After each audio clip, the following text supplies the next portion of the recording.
Jesus, meus irmãos, estamos aqui fazendo mais um vídeo, ligado ao estudo bíblico, e o tema de hoje é louvor.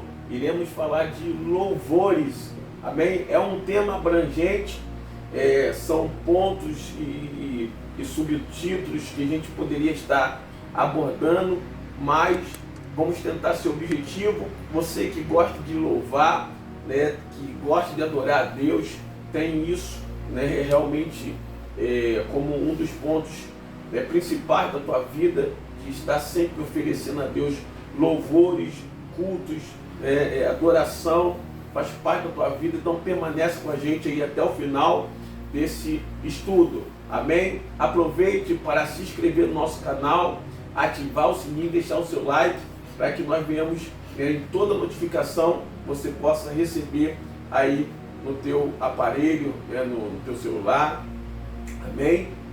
Em nome de Jesus.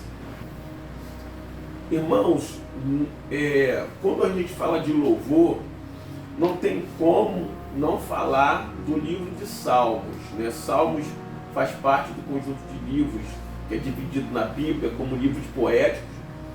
Porém, o Salmo, ele é um dos hinários de Israel. Quando Israel se reunia para poder fazer o culto, eles usavam o livro de Salmos como o livro de cântico, como fosse uma harpa cristã que hoje nós temos. Eles usavam o Salmo. E eu queria que você pudesse me acompanhar em dois lugares diferentes. Salmo 113, do verso 1 em diante, e depois nós estaremos lendo o Salmo 150, também, que vai estar falando sobre louvores, amém? O verso primeiro está assim: louvai ao Senhor, louvai servos do Senhor, louvai o seu nome, seja bendito o nome do Senhor desde agora e para sempre, desde o nascimento do sol até o ocaso. Seja louvado o nome do Senhor, exaltado está o Senhor acima de todas as nações, e a sua glória sobre os céus. Quem é como o Senhor nosso Deus, que habita nas alturas, que se curva para ver o que está nos céus e na terra, que do pó levanta o pequeno e do monturo ergue o necessitado, para fazer assentar com os príncipes, sim, os príncipes do seu povo, que faz com que a mulher estéril habite em família e seja alegre mãe de filhos. Louvai ao Senhor. Essa é a primeira referência. A segunda é no Salmo 150, só tem 6 versos. Também diz assim: louvai ao Senhor no seu santuário, louvai-o no firmamento do seu poder, louvai-o pelos seus atos poderosos, louvai-o conforme a excelência da sua grandeza, louvai com o som de trombeta, louvai-o com saltério e harpa, louvai-o com adufes e flauta, louvai-o com instrumento de cordas e com flautas, louvai-o com o símbolo sonoro, louvai com o símbolo altissonantes, tudo quanto tem fôlego, louve. Amém? Nesses dois textos que nós lemos, nós podemos reparar alguns pontos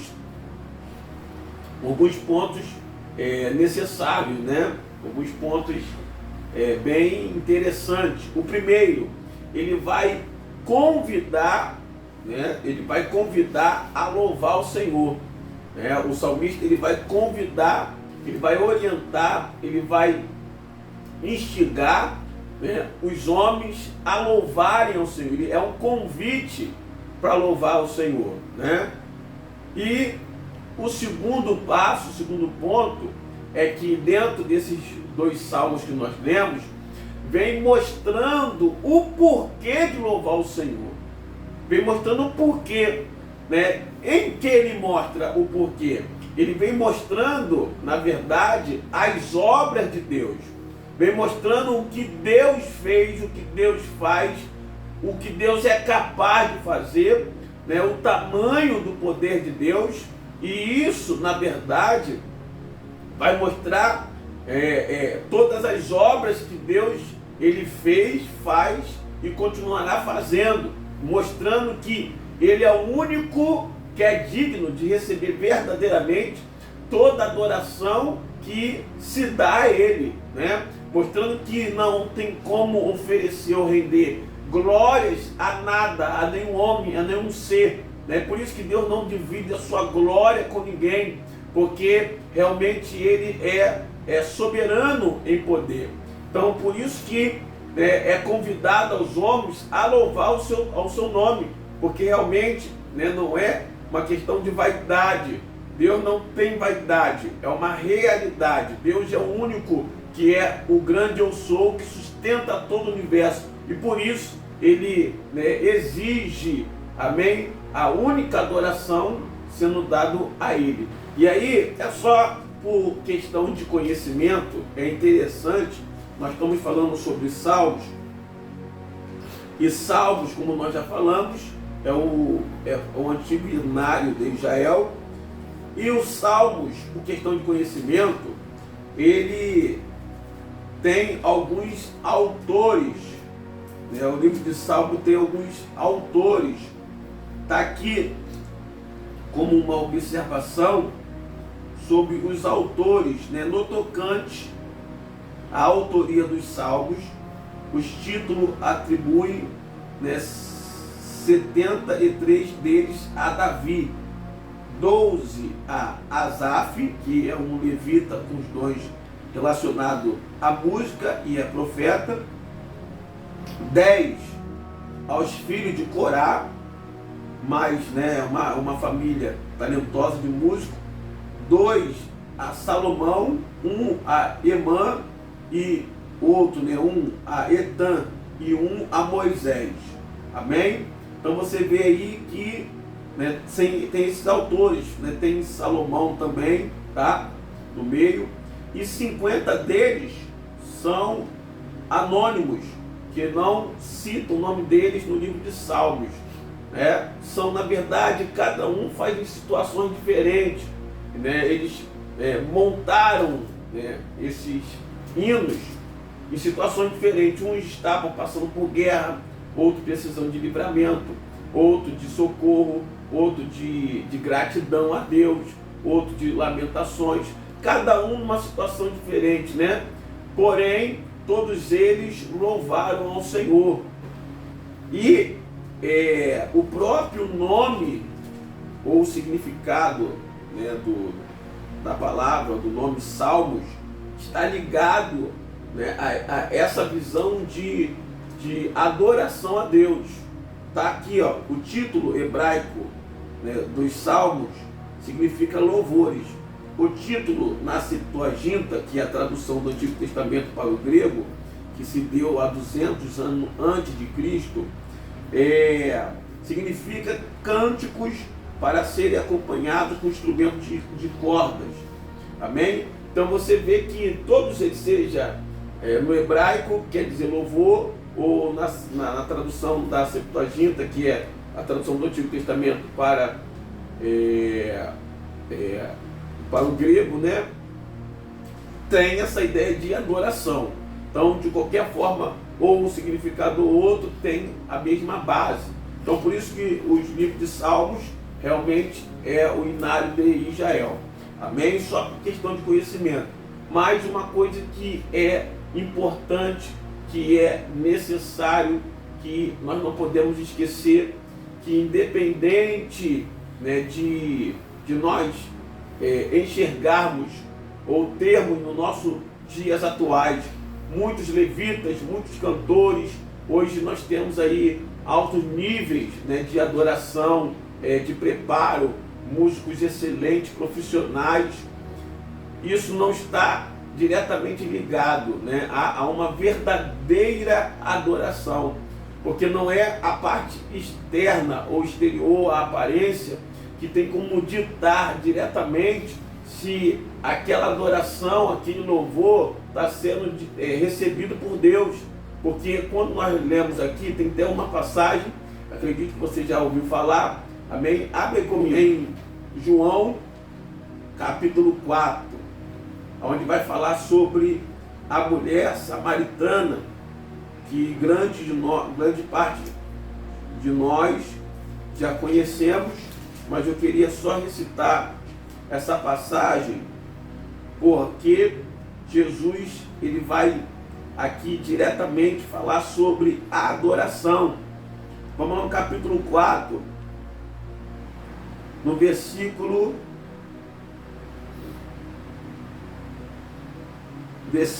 20, diz assim: nossos pais adoraram neste monte, e vós dizeis que é em Jerusalém o lugar onde se deve adorar.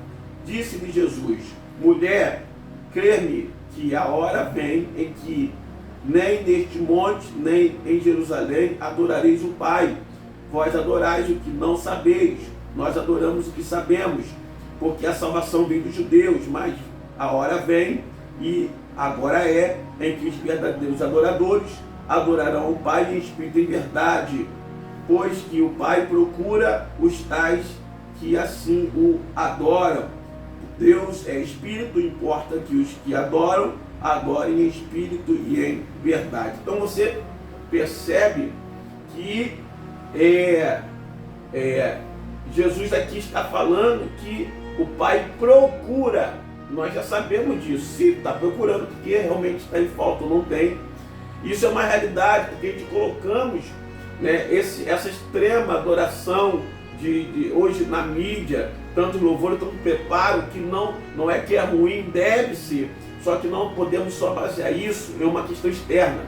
Até porque, né, a adoração precisa ser feita em espírito, que é um estado espiritual, é um nível de espiritualidade, é um campo invisível, e em verdade, que é, né, a sinceridade, a disposição honesta, pura, em dar a Deus o verdadeiro adoração. E aí você vê que esta mulher tinha um impedimento, tinha um contraste muito grande, porque ela era samaritana, e os judeus não falavam com os samaritanos, com a guerra antiga que, né, começou lá atrás, que a gente não vai entrar nesse detalhe, e já não se falava, e ela ainda era mulher, que já havia essa discriminação, mas mesmo assim Jesus quebra a barreira dessa discriminação, porque acha nela um verdadeiro adorador. Por quê?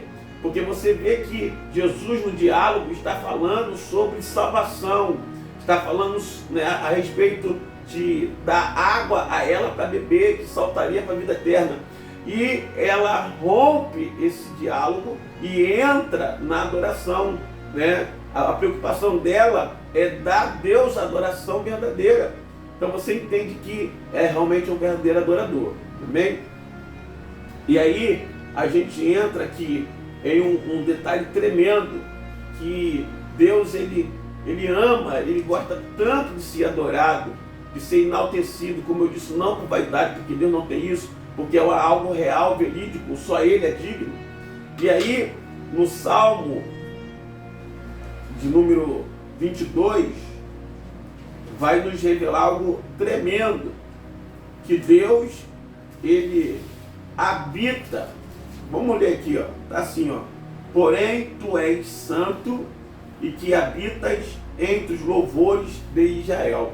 Então você vê que Deus, Ele realmente gosta, ama de ser adorado, de maneira que Ele habita no meio de onde tem louvores. Ele vem, Ele se apresenta, né? Ele se faz presente, Ele se manifesta, né, no meio dos louvores, né, para receber a adoração e demonstrar a satisfação de quem está adorando a Ele.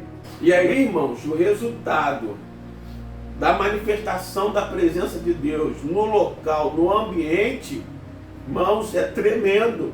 Quando está sendo oferecida a Deus uma verdadeira adoração, né?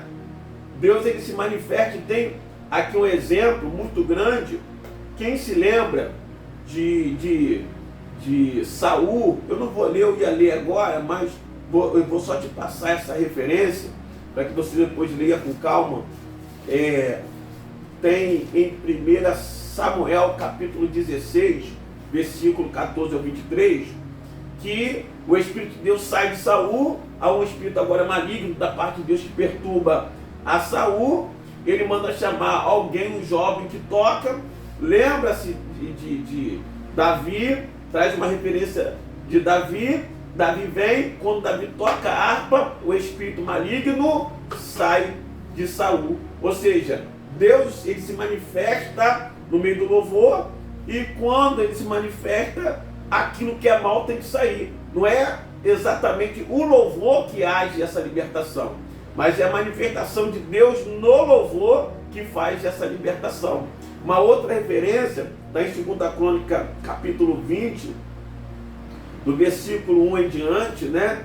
Vai falar que Josafá estava enfrentando a guerra contra os filhos de Moabe e de Amon, que na verdade os dois povos que nasceram do incesto que surgiu das filhas de Ló, né? São irmãos, são os dois povos que saíram dos filhos de Ló com a sua filha.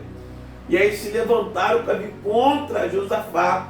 E Josafá, como estratégia, jejuou, se humilhou, buscou a Deus, mas com a estratégia colocou os levitas na frente para adorarem a Deus. E na adoração, né, o Senhor se manifestou, eles começaram a guerrear contra eles mesmos. Depois a Bíblia diz que não sobrou um, né, e Israel só foi saquear os despojos. Amém? Então você entende que realmente a adoração é algo tremendo, né? Quem se lembra, uma outra referência para a gente estar terminando, né, esse estudo, em Atos capítulo 16, né, alguns versículos à frente, aonde que Paulo e Silas estão na prisão, eles oram e louvam, e naquele conjunto de adoração, a presença de Deus se manifesta, abala a prisão, né, através de um terremoto. Mas eu acredito que não é algo natural, não é algo cósmico, algo natural ligado ao globo, né, terrestre, mas eu acredito que foi a presença de Deus. A Bíblia não descreve isso de forma direta, né? Eu não posso conjecturar algo ilusório, mas à luz da Bíblia, uma conjectura e uma questão saudável, a gente consegue concretizar que aquele terremoto foi provocado por Deus através da adoração do servo de Deus. Não sei se foi simplesmente a mão do Senhor, o Espírito Santo, anjos que manifestou. Uma coisa eu sei, que foi a presença ou a manifestação da parte de Deus. Amém? Então a gente vê, amém? Então eu te convido, adora a Deus, que a presença de Deus vai se manifestar na tua vida. E aquilo que é mal, aquilo que é ruim, que é das trevas, aquilo que não provém de Deus, a mágoa, a tristeza, vai sair. E Deus vai, né, te renovar. Amém? Para o exemplo que Deus ele requer de nós, está no livro de Jó, que diz a Bíblia que Jó perdeu tudo, né? Todos, até pessoas não crentes, conhecem a história de Jó. Eu vou ler aqui só os versículos rápidos, só para a gente poder demonstrar. Olha o que diz a Bíblia aqui, ó. No livro de Jó, capítulo 1, versículo 20. Então Jó se levantou, rasgou seu manto, rapou sua cabeça e se lançou em terra e adorou, e disse: nu saí do ventre da minha mãe e não voltarei para lá. O Senhor deu e o Senhor tomou, bendito seja o nome do Senhor. Amém? Então você vê aqui que Deus, ele sempre vai exigir de nós adoração, independente dos momentos que nós passamos. E aí você vê que Jó passou essa tribulação toda, né, essa perca dos 10 filhos, todos os bens que envolvia a vida de Jó, né, foi tirado, e ainda assim ele adorou. Um exemplo de um servo de Deus, um exemplo para nós do que nós devemos fazer no momento da adversidade, porque realmente a adoração a Deus não é opção ou momentâneo, ou é de acordo com o momento que nós estamos passando, mas devemos adorar a Deus em todo momento, E aqui não está simplesmente falando de louvores, está falando de palavras que enaltecem a Deus, que mesmo no momento de tribulação você pronuncia para Ele, não pecando, deixando de errar, para dar a Deus toda a glória e toda a honra. Amém? Então Deus te abençoe, que você possa ter aprendido um pouco mais, recebido de Deus. Amém? A partir de hoje, troca a murmuração, troca as palavras baixas, palavrões, seja o que for, e dê a Deus a adoração que lhe é devida. Amém? Deus te abençoe. Fique na paz do Senhor Jesus.